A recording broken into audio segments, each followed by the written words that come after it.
Sportivement, parce qu'on a remarqué quand même cette détermination de la part du président Jacques Yeboula Kato, mais également il est le gouverneur de la province du Haut-Katanga. Il faut rappeler que ce stade va servir aussi à certaines formations pour le compte de la RDC.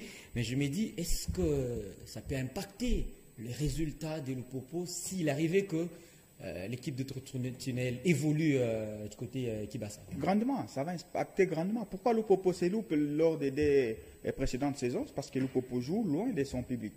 Lupopo, c'est parmi les équipes, moi je le dis, un tout petit peu sud-américaines. Ce sont les équipes du peuple.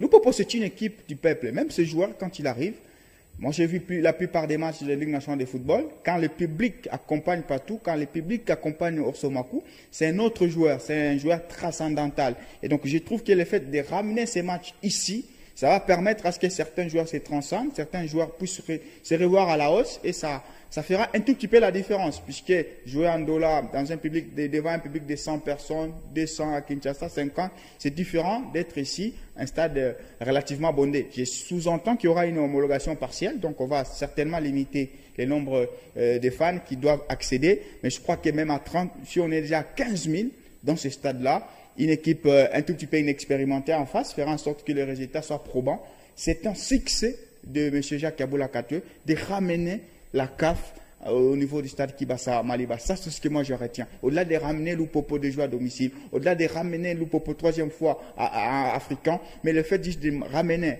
un match CAF dans la commune rouge, commune de la Kenya, je trouve que ça c'est un grand succès, non seulement pour les gouverneurs, mais également pour le président de Lupopo. Et notre